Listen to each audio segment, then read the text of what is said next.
এমন ভাবে আবাদত করো মনে করো যে তুমি আল্লাহকে দেখছো। আর এটা যদি ভাবতে, এই উপলব্ধি আনতে যদি কষ্ট হয়, তাহলে অন্তত এতটুকু তো ভাবো যে আল্লাহ তোমায় দেখছেন, আল্লাহ আমাকে দেখছেন। এই ভাবনাটা অন্তরে আনা যায় না চাইলে? যদি নিজেকে অহংকার মুক্ত করতে চান, প্রথম ধাপটি হলো আপনি কি মানুষের সামনে অহংকারকে বিসর্জন দিতে পারেন, আর তারপর আল্লাহর সম্মুখে উপস্থিত হন। আমরা এমন অনেক মানুষদের কথা জানি যারা ইবাদতে পারদর্শী, কিন্তু মানুষের কাছে তারা খারাপ হিসেবে বিবেচিত। এটা আদর্শ নয়। আল্লাহ মালাকুল মাউতকে বলবেন, মালাকুল মাউত কি অবস্থা? বলবে সব শেষ।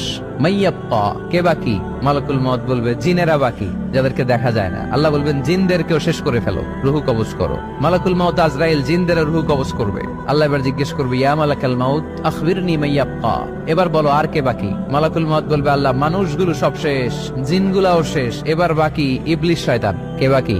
ইবলিসরেও শেষ করো, ইবলিসও শেষ। আল্লাহ আবার জিজ্ঞেস করবেন, ইয়া মালাকাল মাউতি মাইয়াপ্পা, আর কে বেঁচে আছে বলো?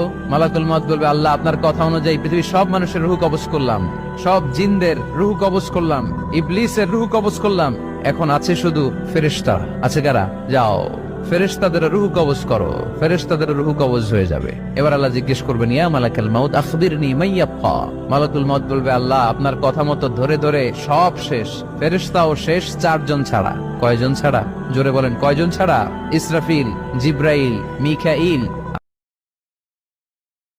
দুইটা সময়ে তাওবা কবুল হয় না। এক নাম্বার হলো বাদাল গারগারা, মালাকুল মাউতকে দেখে ফেলেছেন, রুহু ধরে টান দিবে, তখন তাওবা করলে কবুল হবে।